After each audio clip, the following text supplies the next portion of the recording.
Little Mermaid was a beautiful princess who lived under the sea with her father, the Sea King, and her sister. She was curious about the world above the water and often collected human artifacts that she found on the ocean floor. She had a secret grotto where she kept her treasures and dreamed of becoming a woman. One day she saw a handsome prince on a ship and fell in love with him. She saved him from drowning when a storm sank his ship and brought him to the shore. She sang to him and left him before he woke up. He never saw her face, but he was enchanted by her voice. She wanted to see him again and be with him. So she went to the sea witch, who agreed to help her. The sea witch gave her a potion that would turn her tail into legs, but warned her that it would be very painful and that she would lose her voice. She also told her that she had to make the prince fall in love with her and kiss her within 3 days, or else she would turn back into a mermaid and belong to the sea witch forever.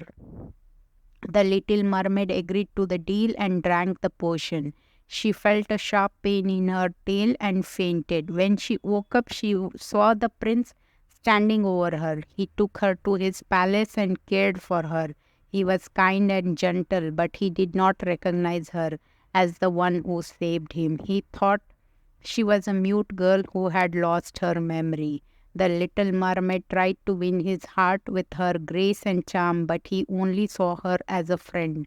He was still in love with the voice that he heard on the shore, which he thought belonged to another princess. He decided to marry her and invited the little mermaid to his wedding. The little mermaid was heartbroken and wished she could die. She knew that if he kissed his bride, she would turn into the sea foam and disappear. She cried silently and prayed for a miracle.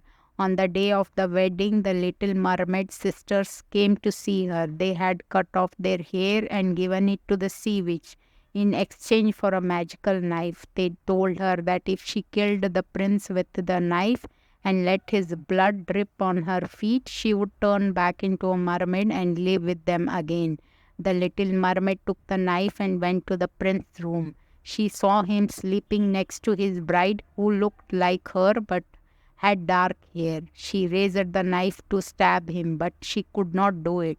She loved him too much to hurt him. She threw the knife away and kissed him goodbye. She jumped into the sea and felt her body dissolve into a foam. She thought it was the end, but then she felt a warm light surround her. She heard a voice say that she had earned a soul by her sacrifice and that she could go to heaven if she did good deeds for 300 years. She became a daughter of the air, a spirit who helped humans in need. She hoped that one day she would see the prince again in heaven and that he would love her as much as she loved him.